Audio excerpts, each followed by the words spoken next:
Eh bien, très chers frères et sœurs en Christ, nous vous saluons au nom de notre Seigneur et Sauveur Jésus-Christ. Et aujourd'hui, nous allons prendre encore un autre sujet sur lequel on va un peu parler pendant un court moment, puisqu'on ne voulait pas tellement abuser de votre temps. Mais avant cela, je voudrais que nous puissions prier. Seigneur, je recommande ces instants en tes saintes mains. Illumine-nous, parle au travers de ce message, amplifie le mot modeste qui sera utilisé pour la transmission de ta pensée. Gloire à toi, Seigneur Jésus-Christ. C'est en ton nom que nous avons si prié. Amen. Oui, aujourd'hui, nous allons parler sur un thème bien, un thème qui fait quand même réfléchir beaucoup de gens. Nous allons commencer à entamer, nous allons parler sur le sceau. Je sais quand on parle de sceau, scellé, ça a plusieurs sens. Et aujourd'hui, nous voulons d'abord commencer par prendre un des sens du mot scellé ou du sceau. Un des sens, on va essayer de parler conformément à ce qui se passe généralement dans nos églises, dans la société de manière générale. On aimerait un peu parler de ça. Je ne vais pas d'emblée commencer à donner plusieurs définitions du mot scellé ou du sceau, mais je vais continuer chaque fois que nous prenons un point et nous allons aborder ces définitions dans ce sens-là. Comme aujourd'hui, nous allons parler sur le scellage de la prophétie. Nous allons parler sur le scellage de la prophétie. Est-ce qu'on peut sceller une prophétie? C'est la question qu'on se pose, parce qu'actuellement, on peut donner une prophétie à quelqu'un, un message provenant de la part de Dieu, et on demande aux gens que si vous voulez que cela s'accomplisse, il faut sceller la prophétie. Est-ce que c'est normal, le terme utilisé? Est-ce correct? Voilà. À la lumière des Écritures, nous allons essayer de parler sur ça. Avant de répondre à cette question, j'aimerais que nous puissions lire la Bible. Nous sommes dans Apocalypse 22, le verset 10. Apocalypse 22, le verset 10, la Bible nous dit ceci. Il me dit, ne scelle point les paroles de la prophétie de ce livre. Je reprends. Apocalypse 22, le verset 10. Et il me dit, ne scelle point les paroles de la prophétie de ce livre. Ils ont la raison. Car le temps est proche. Car le temps est proche. Donc ici, l'ange dit à Jean de ne pas sceller, de ne point sceller les paroles de prophétie de ce livre, car le temps est proche. Le temps d'accomplissement de cette prophétie est proche. On ne peut pas sceller cette prophétie. Voilà. C'est comme quelqu'un, on peut lui dire que dans un mois, tu auras de l'emploi. Et on lui demande de sceller cette prophétie. Or, on dit comme le temps est proche, comme dans un mois, c'est clair que dans un mois, tu auras la promotion, dans un mois, tu vas voyager, dans 3 mois, dans une année. Est-ce qu'on doit sceller ça? Parce qu'il dit, on dit le temps est proche, on dit ne scelle pas parce que le temps est proche. C'est quoi sceller une prophétie? Le scellage d'une prophétie ou sceller une prophétie, se rendre secrète les paroles de la prophétie, c'est caché. Avant de bien expliquer, j'aimerais que nous puissions encore relire le même texte dans d'autres versions. Je prends la version Parole de vie qui me dit ceci. Puis il me dit encore, ne garde pas secrètes les paroles de Dieu qui sont dans ce livre. Ne garde pas secrètes les paroles de Dieu qui sont dans ce livre. En effet, le moment fixé pour ces événements est bientôt là. En effet, le moment fixé pour ces événements est bientôt là. Il ne faut pas garder secrètes les paroles des dieux qui sont dans ce livre. Et lorsque nous prenons la version français courant, elle nous dit ceci, puis il ajouta, ne tiens pas caché les paroles prophétiques de ce livre. Ne tiens pas caché les paroles prophétiques de ce livre, car le moment où tout doit arriver est proche. Voilà. C'est-à-dire, quand on parle de sceller une prophétie, c'est-à-dire, il y a de paroles que Dieu peut annoncer. Et quand ces paroles-là, on les scelle, c'est-à-dire, ces paroles sont voilées. Ou dans des termes clairs, je peux dire, ces paroles sont floues, ne sont pas relevées, ne sont pas compréhensibles. C'est ça, sceller. C'est-à-dire, rendre ce parole-là incompréhensible, même si quelqu'un lit, il ne comprend pas. Mais maintenant, pendant ce temps, toi, on t'a dit un message clair. Que dans un mois, par exemple, tu vas acheter une maison. C'est clair. Quand c'est clair, on n'a pas besoin encore de cacher ça. On n'a pas besoin que ces paroles soient tenues secrètes. Parce qu'elles sont déjà claires. Les prophéties qu'on doit sceller, ce sont des prophéties qui doivent se réaliser après un long moment. Et lorsque Dieu parle, il parle en images. Et ces images-là ne sont pas compréhensibles. Ou plus tard, ça sera révélé, ça sera compréhensible. C'est ça là, la prophétie qui est scellée. C'est-à-dire, Dieu parle, vous avez une vision qui n'est pas claire. Ce sont des images que vous ne comprenez pas. Même si vous ne comprenez pas, par le Saint-Esprit est là pour interpréter, pour permettre en sorte qu'on interprète. Pour qu'on interprète. Mais peut-être il peut arriver quelque chose qui va se réaliser après 10 ans, on ne comprend pas. Dieu peut permettre que ça reste caché, ça reste secrète. Au moment convenu, ça sera révélé. J'aimerais aussi ajouter Daniel 12, le verset 4, de 4 à 9, pour qu'on comprenne un peu ce que c'est une prophétie. La Bible dit ceci dans Daniel 12, de 4 à 9. Toi, Daniel, tiens secrète ces paroles et scelle le livre jusqu'au temps de la fin. Toi, Daniel, tiens secrète ces paroles et scelle le livre jusqu'au temps de la fin. Plusieurs alors le liront et la connaissance augmentera. Et moi, Daniel, je regardais et voici 2 autres hommes qui se tenaient debout, l'un en deçà du bord du fleuve et l'autre au-delà du bord du fleuve. L'un d'eux dit à l'homme vêtu de lin qui se tenait au-dessus des eaux du fleuve, quand sera la fin de ces prodiges? Et j'entendis l'homme vêtu de lin qui se tenait au-dessus des eaux du fleuve. Il leva vers les cieux sa main droite et ma main gauche.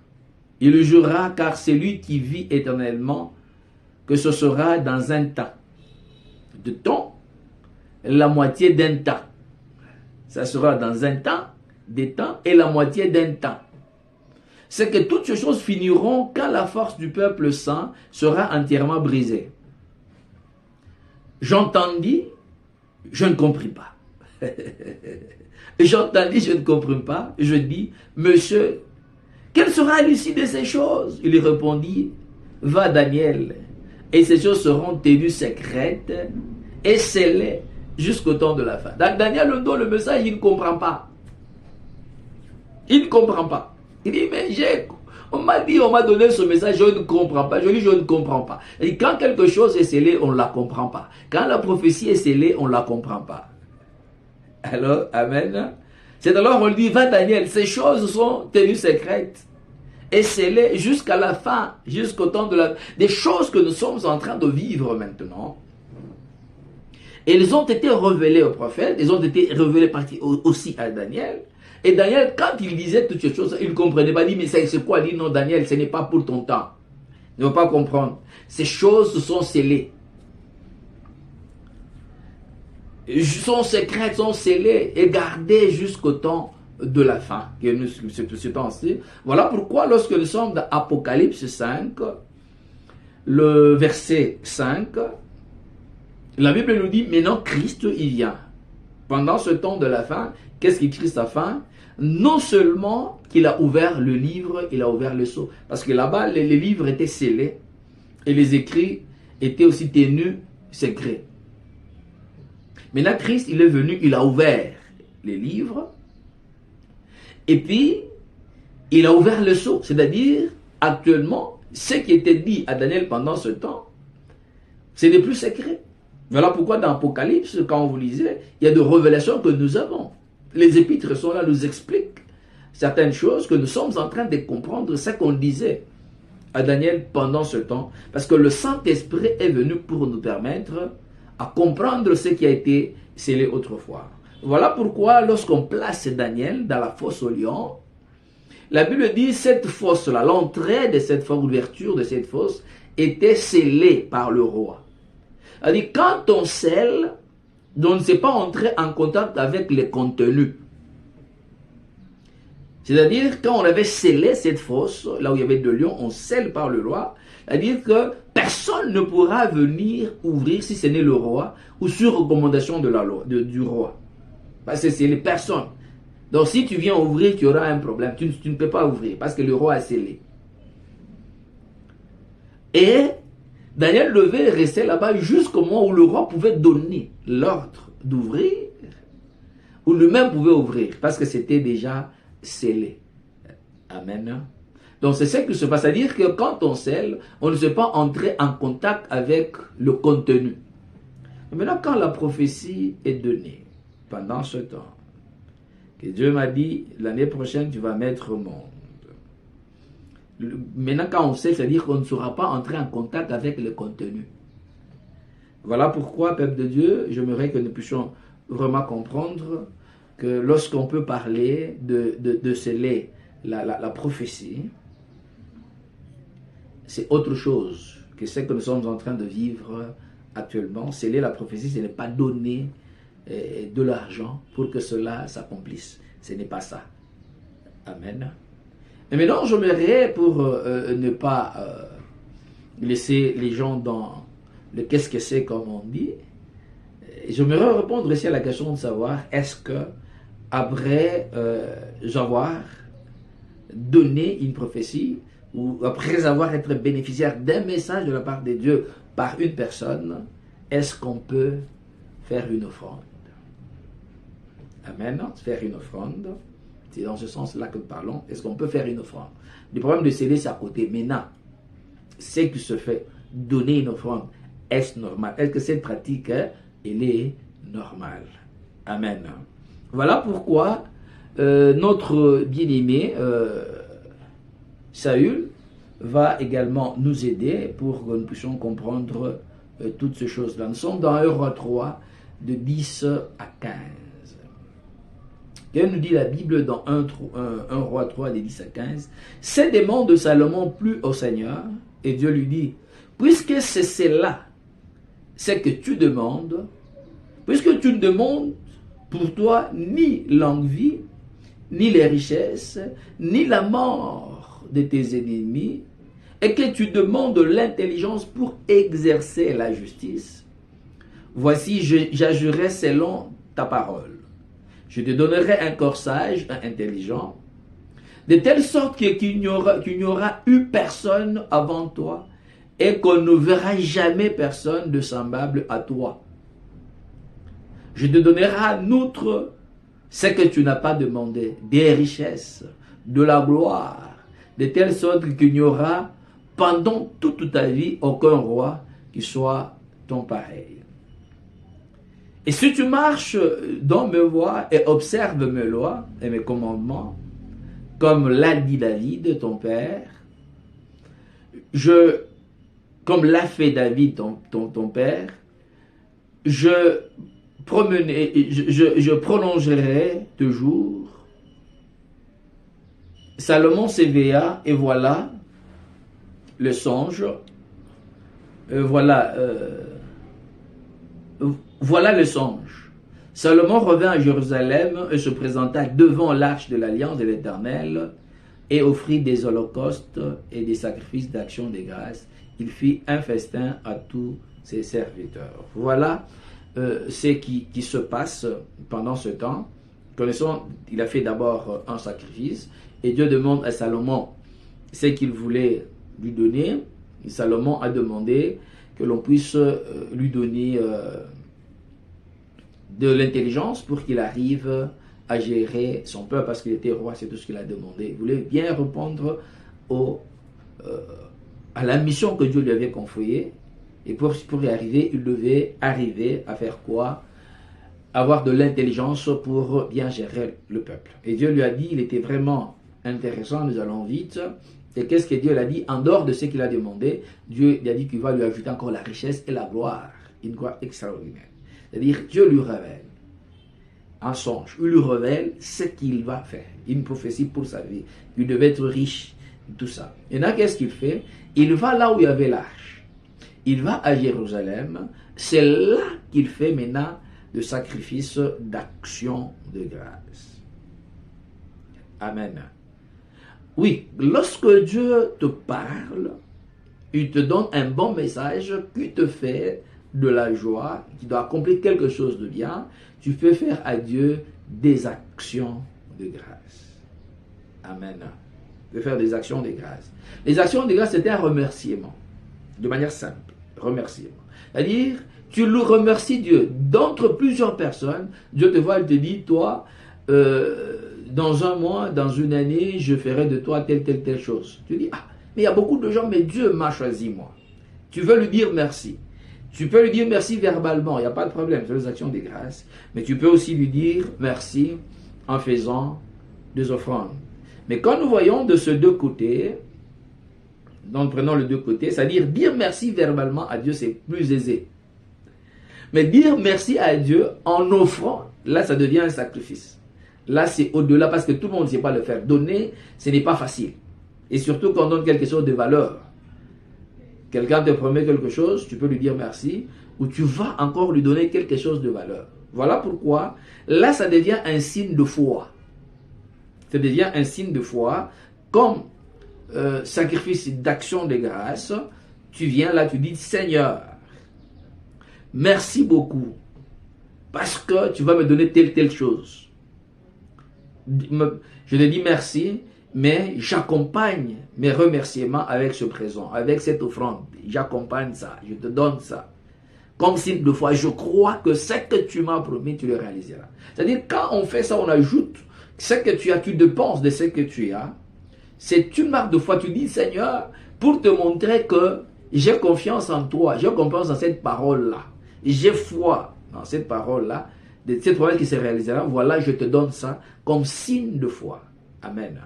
Voilà, ce n'est pas sceller une prophétie, c'est faire une action de grâce. C'est ce que David, c'est ce que l'autre avait fait. Il n'était pas encore riche, il n'avait pas encore vu cette richesse ni la gloire, mais puisque Dieu lui a parlé, comme remerciement, comme action de grâce, il est allé lui faire ce sacrifice. Il a quitté Dieu, il se retrouvait, il va là où il y avait l'arche, il va à Jérusalem, au lieu du culte. C'est alors qu'il a fait ce sacrifice. Et rapidement, nous pouvons maintenant répondre à une dernière question que les gens te posent. Est-ce que sommes-nous obligés de donner à la personne qui nous donne une révélation de la part de Dieu quelque chose en signe d'action de grâce? Amen. C'est une question très importante. Nous voyons ici, la première question, nous voyons partant de ce texte ici, nous voyons Salomon qui a reçu d'abord le message directement. Bon, je ne sais pas, pour se réaliser, on dit il faut donner à la personne par qui le message est arrivé. Mais maintenant, si tu l'as reçu directement, tu donnes à qui? Tu te donnes toi-même? Amen. Voilà que Salomon qui a reçu directement le message, qu'est-ce qu'il a fait? Il est allé faire le sacrifice d'action de grâce au lieu du culte. Amen. Donc le sacrifice d'action de grâce, on doit le faire au lieu du culte. Amen. Amen. C'est-à-dire, c'est dans ce cadre-là qu'on est en train on doit agir. C'est-à-dire, dans le lieu de culte, on va, parce que c'est là qu'il y a des sacrificateurs, et on va faire cette action de grâce au lieu du culte. Voilà, c'est ça la première des choses. Même si quelqu'un te donne, tu as un endroit, il te donne le message, tu n'es pas obligé nécessairement parce que lui, c'est lui qui t'a donné le message, pour que ça se réalise, ce n'est pas une imposition que tu dois lui faire un sacrifice d'action de grâce. Non, tu peux lui faire un présent, mais après tu t'organises pour faire une action de grâce. Amen. Amen. Et les lieux de grâce, on le fait dans le lieu du culte. L'action de grâce, on est en train de faire devant le sacrificateur. Amen. Donc c'est ce on est obligé de faire. Et pour juste terminer, c'est pratiquement une sous-question, une observation, parce qu'on dit souvent qu'on prend l'exemple de Saül qui cherchait les ânesse de son père. Il avait besoin de la révélation. Il devait aller voir Samuel. On dit que c'est un homme de Dieu et un homme réputé. On doit aller le voir. Il dit, est-ce que pour nous aller le voir main vide? On peut aller le voir main vide. Vous savez, ça c'était une pratique qui se faisait en Israël. C'était une pratique qui se faisait en Israël. Pour aller voir quelqu'un qui est élevé en dignité, on amenait toujours un présent. On amenait toujours un présent. Pour aller voir, on amenait toujours un présent. Donc, c'est ce qui s'était passé. Amen. C'est-à-dire arriver à amener un présent. Je donne l'exemple également de David. De David, pendant que Saül était saisi par un esprit mauvais, il l'a agité. On a cherché quelqu'un qui devait jouer à la harpe pour qu'il en soit délivré. On a trouvé David. Et David, lorsqu'il devait aller pour la mission, il allait pour une mission en faveur du roi. Amen. Pour que le roi bénéficie de la grâce qui était en David. Mais maintenant, qu'est-ce qui arrive? Le père de David, Isaïe, il prend deux cadeaux. Il prend sur l'âne, il met le pain, il met le vin, il y ajoute également les chevreaux pour aller donner au roi. Il dit, bon, David ne peut pas apparaître devant quelqu'un qui est élevé en dignité main vide. Voilà pourquoi ils sont allés. Donc là-bas, lorsque quelqu'un est élevé en dignité, lorsqu'on va voir une personne en dignité, la formule c'était qu'on devait aller apporter quelque chose. Donc ce n'est pas mal quand quelqu'un va voir un prophète, il va voir un serviteur de Dieu, il lui amène un présent, mais ce n'est pas une obligation. Il y va parce que ce n'est pas recommandé, il va parce que c'est qu'il est élevé en dignité. Quand je vois, qu'est-ce que je peux lui apporter? Quelque chose pour attirer les unités, je lui apporte ça, tout ça. Il peut l'amener parce qu'il cherche que lorsque je me retrouve devant lui, il ne faudrait pas qu'il puisse y aller main vide. Mais il n'y a pas une opposition pour dire que lorsque tu vas voir, tu as un problème, tu vas voir un homme de Dieu, tu présentes ton problème, tu es obligé, non. D'apporter toujours, non.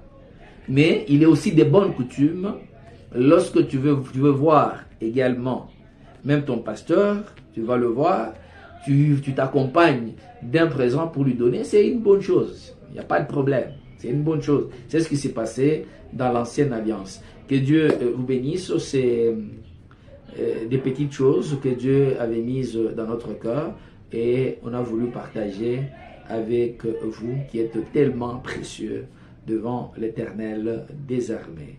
Une fois encore, que Dieu vous bénisse.